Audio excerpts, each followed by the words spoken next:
صدر ٹرمپ نے اعلان کیا ہے کہ ایران پر حملے جلد رک جائیں گے۔ ایرانی رہنماؤں نے بمباری بند کرنے کو کہا ہے، خبردار کیا کہ معاہدہ نہ کیا تو بمباری سے ایران کا برا حال کر دیں گے۔ ساتھ ہی یہ پیغام بھی جاری کیا کہ خطے میں ایران کی غنڈہ گردی کو ختم کر دیا گیا۔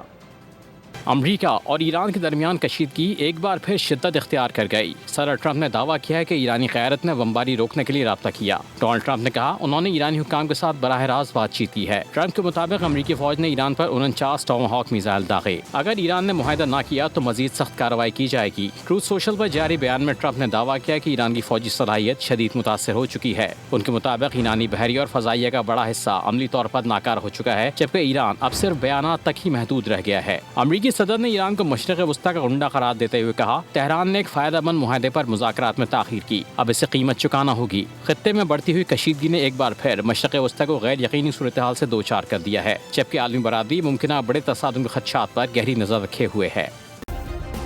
سبسکرائب کریں اور بیل دبائیں تاکہ کوئی خبر رہ نہ جائے۔